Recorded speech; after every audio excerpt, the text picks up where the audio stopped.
લાલો કૃષ્ણ સદા સહાયતે. ફરી એકવાર વાત કરીશું ફિલ્મ લાલા વિશે. મિત્રો, તમે જોઈ શકો છો અહીંયા આગળ બાજુમાં હું તમને બતાવી રહ્યો છું કે લાલાના કેટલા શો છે અને કેટલી રીતે એ હાઉસફુલ જઈ રહ્યા છે. રાત્રે 11:45 એટલે કે 11:15 પણ શો છે, 11:50 લગભગ રાતના 12 વાગ્યાના શો પણ છે અને એ પણ બુક થઈ રહ્યા છે. મતલબ છે કે લાલાનો જાદુ, લાલાનો ચમત્કાર પૂરા ભારત દેશમાં ફેલાઈ રહ્યો છે અને હવે દેશ વિદેશમાં પણ ફેલાવા જઈ રહ્યો છે. નમસ્કાર દોસ્તો, હું છું ગર્વથી ગુજરાતી વિપુલ અને તમે પણ ગર્વથી કહો હું ગુજરાતી. મિત્રો, લાલા નામનું સુનામી જે આવ્યું છે ને, એમાં અત્યારે નાની 2-3 ફિલ્મો, નાની તો નહીં પણ 2-3 ફિલ્મો જે નાની બની ગઈ છે. ફિલ્મ મોટી છે પણ નાની બની ગઈ છે બીકોઝ શોઝ નથી એની ઉપર. અત્યાર સુધી એવું કહેવાતું હતું કે હિન્દી ફિલ્મોના લીધે ગુજરાતી ફિલ્મોને શોઝ નથી મળતા અને હવે એવું કહેવાય છે કે લાલાને લીધે બીજી ગુજરાતી ફિલ્મોને શો નથી મળતા. આ પણ એક ડેસ્ટિની છે, આ પણ એક વાત છે કે ગુજરાતી ફિલ્મ જ ગુજરાતી ફિલ્મને ક્યાંક અસર કરશે એવું પહેલી વાર થવા જઈ રહ્યું છે. લાલાએ ઘણા બધા રેકોર્ડ તોડી નાખ્યા છે. આજે વાત કરીશું એ ઘણા બધા રેકોર્ડ, કયા રેકોર્ડ તોડી નાખ્યા છે એની આજે વાત કરીશું. સૌથી પહેલો તો રેકોર્ડ તોડ્યો છે એણે 2025ની હાઈએસ્ટ ગ્રોસિંગ ફિલ્મ બની ગઈ છે લાલો. 20 કરોડ 10 લાખ રૂપિયાના કલેક્શન સાથેની ફિલ્મ. ગઈકાલ સુધી 20 કરોડ અને 10 લાખ રૂપિયા સુધીની ફિલ્મ હતી. રવિવારના કલેક્શન પછી આ ફિલ્મ 27 કરોડની બની ગઈ છે. ઘણા બધા રેકોર્ડ તૂટી ગયા છે, વાત કરીએ છીએ આગળ એની. પણ 2025ની હાઈએસ્ટ ગ્રોસિંગ ફિલ્મ બની ગઈ છે લાલો. પ્લસ એક જ દિવસમાં સૌથી વધારે કલેક્શન કરનારી ફિલ્મનો રેકોર્ડ હતો અત્યાર સુધી 3 એક્કા પાસે. અને લાલાએ શનિવારે એટલે કે પરમ દિવસે 4.5 કરોડ રૂપિયાનું 4.80 લગભગ 4 કરોડ ને 85 લાખ રૂપિયાના કલેક્શન સાથે નંબર 1 ફિલ્મ તો એ શનિવારે જ બની ગઈ હતી. પણ ગઈકાલે એટલે કે રવિવારે લાલાએ ગજબ મોટો રેકોર્ડ કર્યો છે. એ છે 7 કરોડ રૂપિયાનો. એક જ દિવસમાં 7 કરોડ રૂપિયાનું કલેક્શન, જે અધધ કહેવાય ગુજરાતી ફિલ્મ ઇન્ડસ્ટ્રી માટે. અને લાલાએ આ કરી બતાવ્યું છે કૃષ્ણ સદા સહાયતે. અને આ ફિલ્મ એવી ચાલી છે કોઈને કલ્પના પણ નથી કે આ ફિલ્મ આટલી મોટી બની શકે છે. હા, ઠીક છે કે ચલો ભાઈ, સરસ ચાલશે, 15 કરોડ રૂપિયાની આસપાસનો બિઝનેસ કરશે. આવું અગર થાત તો લોકોને એમ થતું કે ચલો ગુડ છે. ઉમરો જેવી ફિલ્મે 15 કરોડની આસપાસનો બિઝનેસ કરી અને નંબર 1 ઉપર હતી.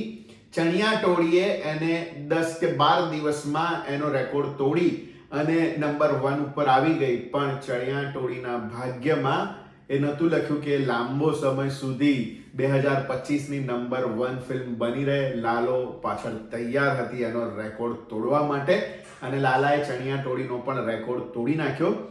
2025ની થોડા વખત પહેલા સુધી, મહિના પહેલા સુધી 2025ની જાન્યુઆરીમાં રિલીઝ થયેલી ઉમરો નંબર 1 ઉપર હતી.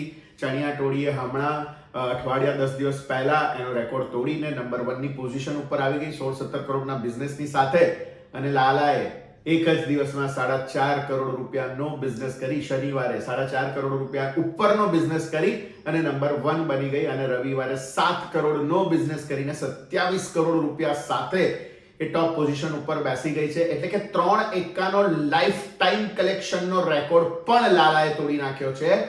જમકુડીનો રેકોર્ડ તોડી નાખ્યો છે અને બીજા પણ ઘણા બધા રેકોર્ડ તોડી નાખ્યા છે. 2 મુખ્ય, 3 એક્કાનો સૌથી વધારે કલેક્શનનો એક દિવસનો રેકોર્ડ પણ લાલાએ તોડ્યો. હાઈએસ્ટ ગ્રોસિંગ ફિલ્મ 2025, એ પણ રેકોર્ડ એણે તોડી નાખ્યો. હવે કયા રેકોર્ડ બચે છે એની વાત કરીએ. સૌથી પહેલો રેકોર્ડ હવે આવશે બીજા નંબર ઉપર તો પહોંચી ગઈ છે લાલો. હાઈએસ્ટ ગ્રોસિંગ ફિલ્મમાં બીજા નંબર ઉપર પહોંચી ગઈ છે. પહેલા નંબર ઉપર છે ચાલ જીવી લઈએ, જે 52 કરોડની આસપાસ. જુદી જગ્યાએ જુદા આંકડા છે. કોઈક જગ્યાએ 50+ કહેવાય છે, કોઈક જગ્યાએ 52+ કહેવાય છે. જે પણ હોય 50 અને 52ની આસપાસનો આંકડો છે ચાલ જીવી લઈએનો. એની નજીક તો લાલો પહોંચી જશે શું? મને તો લાગે છે કે એનો તો રેકોર્ડ તોડવાનું છે એ નક્કી છે, કારણ કે હજી તો શરૂઆત થઈ છે લાલાની, હજી તો લોકો સુધી વાત પહોંચી છે. આ એક અઠવાડિયામાં આટલા કલેક્શન આવ્યા છે, હજી તો દાવા નળની જેમ વાત ફેલાઈ છે અને લોકો સુધી આ વાત પહોંચી રહી છે. એટલે મને લાગે છે કે હજી તો ઘણા બધા લોકો જોવા જવાના છે ફિલ્મ. આવતા રવિવાર સુધીમાં, આજે સોમવાર થયો છે, આવતા રવિવાર સુધીમાં લગભગ ચાલ જીવી લઈએનો રેકોર્ડ તૂટી જશે, આ નક્કી છે. જે ફિલ્મ શનિવારે 4.5 કરોડનો બિઝનેસ કરતી હોય, રવિવારે 7 કરોડનો બિઝનેસ કરતી હોય, તો એના માટે હવે બહુ મુશ્કેલ નથી કે ચાલ જીવી લઈએનો રેકોર્ડ ના તૂટે, તો એ તૂટશે, એ નક્કી છે. પણ ફરીને ફરી કહું છું કે મારી એક જ ઈચ્છા છે, 100 કરોડની ફિલ્મ. અને આ 100 કરોડની ફિલ્મ બની શકે એવી પૂરેપૂરી શક્યતાઓ છે. ફરી એકવાર કહું છું કે આ આપના જ હાથમાં છે, પ્રેક્ષકોના હાથમાં છે કે આ ફિલ્મને જોવા જાઓ, મજા પડે એવી ફિલ્મ છે. આટલી બધી હાઈપ ઊભી થયા પછી કદાચ કોઈક ફિલ્મ જોવા જાય છે તો કોઈકને એમ થાય છે કે હા સારી હતી, હા કઈ મહાન ફિલ્મ નથી આ, એવું લાગી જ શકે છે. બરોબર છે વાત, મહાન ફિલ્મ નથી એવું લાગી શકે છે, પણ નિષ્ઠાપૂર્વક બનાવેલી, પ્રમાણિકતાપૂર્વક બનાવેલી, બહુ જ સુંદર મ્યુઝિક વાળી, સરસ મજાની સિનેમેટોગ્રાફી વાળી અને અદ્ભુત અભિનય વાળી આ ફિલ્મ છે. અગર મહાન ફિલ્મ નથી તો મહાનની નજીક તો આ ફિલ્મ છે જ. અને એટલે જ જોવી રહી કે ભાઈ ગુજરાતી ફિલ્મ, આટલી સુંદર ફિલ્મ. હવે તો હિન્દીમાં પણ લોકો ગુજરાતી ફિલ્મ જોઈને હિન્દી ફિલ્મો વાળા પણ રિવ્યુ કરવા લાગ્યા છે અને કહેવા લાગ્યા છે કે લાલો એ બહુ જ મોટી ફિલ્મ બની ગઈ છે. મેકર્સે પણ આટલું બધું વિચાર્યું નહીં હોય, અંકિત સખ્યાએ પણ આટલું નહીં વિચાર્યું હોય, ડિરેક્ટરે, કે આ ફિલ્મ આટલી મોટી બની જશે.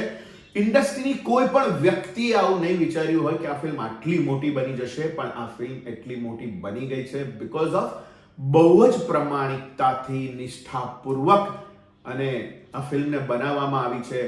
તમે એના મેકિંગના વિડીયો જોશો તો તમને ખ્યાલ આવશે કે અંકિત સખ્યા કેટલા તન્મયતાથી એનું મ્યુઝિક તૈયાર કરી રહ્યા છે, ડૂબી ગયા છે. જ્યારે કોઈ ગીત ગવાતું હોય અથવા એનો મ્યુઝિક પીસ વાગતો હોય ત્યારે અંકિત સખ્યાના એક્સપ્રેશન્સ જોજો તમે, કેટલા દિલથી એ માણસ મ્યુઝિક બનાવી રહ્યો છે.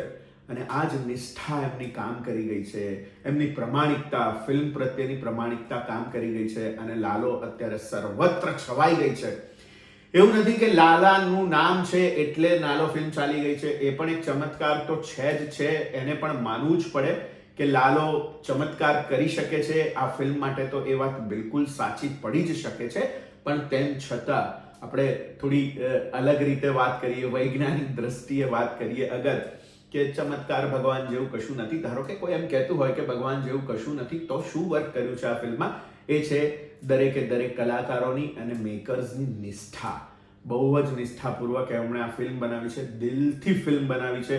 અને હું વારંવાર કહું છું કે જ્યારે દિલથી કોઈ ફિલ્મ બનાવવામાં આવે છે, નિષ્ઠાથી કોઈ ફિલ્મ બનાવવામાં આવે છે, ત્યારે એની સફળતાના ચાન્સીસ અનેક ગણા વધી જાય છે. અને આમાં નિષ્ઠાની સાથે સાથે, સફળતાના ચાન્સીસની સાથે સાથે કૃષ્ણ ભગવાનનો ચમત્કારનો પણ સહાય હશે જ હશે, એવું માનવું જ રહ્યું. જે પ્રકારે આ ફિલ્મ ચાલી રહી છે અને જે પ્રકારે બિઝનેસ કરી રહી છે, એ ઉપરથી એવું લાગે છે કે ચોક્કસપણે ચમત્કાર હશે જ હશે, એવું માની શકાય. તો કહેવાનો મતલબ એ હતો કે ઘણા બધા રેકોર્ડ આ ફિલ્મે તોડી નાખ્યા છે, બહુ જ બધા રેકોર્ડ તોડી નાખ્યા છે. અને નંબર 1 ફિલ્મ, અત્યાર સુધીની નંબર 1 ફિલ્મ બનવાની નજીકમાં છે. આવતા અઠવાડિયા સુધીમાં તો બની જ જશે. પણ 100 કરોડની ફિલ્મ બનશે તો મને બહુ જ ગમશે. હું પહેલા જ દિવસથી, જ્યારથી આ ફિલ્મ શરૂઆત થઈ, ચાલવા લાગી, ત્યારથી જ મેં કહ્યું કે આ ફિલ્મ બહુ સુંદર છે અને આ ફિલ્મ 100 કરોડની ફિલ્મ બનવી જોઈએ, હું ક્યારથી કહી રહ્યો છું. અને ઘણા બધા લોકો સપોર્ટ કરી રહ્યા છે. ગઈકાલે મેં એક વિડીયો કર્યો, એમાં એક વ્યક્તિએ લખ્યું કે કમેન્ટમાં લખ્યું કે મેં આ ફિલ્મ 16 વાર જોઈ. હું ઓપરેટર છું કોઈ થિયેટરમાં, મેં 16 વાર આ ફિલ્મ જોઈ અને લોકો જે પ્રમાણે જોવા આવી રહ્યા છે. વિપુલભાઈ, તમારી ઈચ્છા બિલકુલ પૂરી થવાની છે, નક્કી છે, 100 કરોડની ફિલ્મ બનવાની છે આ. હાય, મને થયું કે વાહ ક્યા બાત હે, વેરી નાઇસ. તો દોસ્તો, આ બહુ જ મજા પડે એવી ફિલ્મ છે. લાલો અવનવા રેકોર્ડ તોડી રહી છે. તમે હજી સુધી ના જોઈ હોય તો આ ફિલ્મને જોઈ આવજો, બહુ જ સુંદર ફિલ્મ છે. સાથે સાથે નાનકડું દુઃખ પણ છે કે મિશ્રી સાઈડ ટ્રેક થઈ ગઈ છે. મિશ્રીની કોઈ વાત જ નથી થઈ રહી. સરસ મજાની ફિલ્મ હતી. ગુજરાતી ફિલ્મોને કેવા કેવા ફેક્ટર્સ નડી શકે છે ને આ પણ વાત ઉપરથી સાબિત થાય છે કે ગુજરાતી ફિલ્મને આવા બધા ફેક્ટર્સ પણ નડી શકે છે ક્યારેક. હિન્દી ફિલ્મો તો નડતી જ હોય છે, કોઈ ગુજરાતી ફિલ્મ નડી જશે એવું તો ક્યારેય વિચાર્યું જ ના હોય, પણ આ કિસ્સામાં એવું થઈ ગયું છે કે ગુજરાતી ફિલ્મ નડી રહી છે. ચણિયા ટોળી પણ બહુ સરસ ચાલી રહી હતી, પણ ધીરે હવે લોકો શું કરે, ચણિયા ટોળી પણ સારી છે, મિશ્રી પણ સારી છે, પણ કરે શું, લાલો જોવી પડે, કારણ કે આટલી સુંદર છે, ચાલી રહી છે, તો લાલો જોવાની ઓફકોર્સ. સો આ બંને ફિલ્મોને પણ અસર પડી રહી છે ને એ બંને ફિલ્મો પણ સારી છે, બહુ જ મજા પડે એવી ફિલ્મ છે. એને પણ જોજો પ્રેક્ષક મિત્રો, એને પણ તમે સહકાર આપજો ફિલ્મ જોવામાં, એ પણ ડિઝર્વ કરે છે એવી ફિલ્મ છે બંને. પણ લાલાની વાત જ કંઈક અલગ છે, એની કંઈક જુદી જ જગ્યાએ પહોંચી ગઈ છે લાલો, અને આશા રાખીએ છીએ કે ઘણા બધા રેકોર્ડ્સ તૂટે. કદાચ એવું બને કે કોઈ એક સ્પેશિયલ વિડીયો કરીએ પાછો લાલાના જુદા રેકોર્ડ્સ માટેનો, પણ અત્યારે તો 2025ની નંબર 1 ફિલ્મ બની ગઈ છે, 3 એક્કાનો રેકોર્ડ તોડી નાખ્યો છે. 7 કરોડના બિઝનેસ સાથે કોઈ એક ફિલ્મે 7 કરોડનો બિઝનેસ કર્યો હોય એક જ દિવસમાં, એવો રેકોર્ડ હવે ફરી ક્યારે તૂટશે ખબર નથી, પણ જલ્દીથી અગર 2026માં પાછી કોઈ એવી ફિલ્મ આવે અને આ રેકોર્ડ તૂટશે તો સૌથી વધારે ખુશી અમને થશે કે ભાઈ વાહ, ગુજરાતી ફિલ્મ ઇન્ડસ્ટ્રી એટલી બધી ગ્રો કરી રહી છે કે હવે આવા અવનવા રેકોર્ડ આજે બને છે અને કાલે તૂટે છે, આજે બને છે અને કાલે તૂટે છે. લાલો હજી પણ બહુ જ ચાલે એવી ખૂબ શુભેચ્છાઓ છે ટીમને, અને તમે પણ હજી સુધી ના જોઈ હોય તો આ ફિલ્મ જોઈ આવજો, મજા આવશે. તો દોસ્તો, તમને આ વિડીયો કેવો લાગ્યો? અગર તમને આ વિડીયો ગમ્યો હોય તો એને લાઈક કરો, શેર કરો, અને હજી સુધી પણ તમે મારી આ ચેનલને સબસ્ક્રાઇબ ના કરી હોય તો જલ્દીથી સબસ્ક્રાઇબ કરી લો દોસ્તો. આશા રાખું છું કે આ અમારું ફેમિલી, મારી આ ચેનલનું ફેમિલી બહુ જ મોટું થાય, બહુ જ બધા લોકો એની સાથે જોડાય, અને હું તમને આવી સરસ મજાની અવનવી માહિતી આપતો રહું, દર અઠવાડિયે ફિલ્મોના રિવ્યૂ કરતો રહું.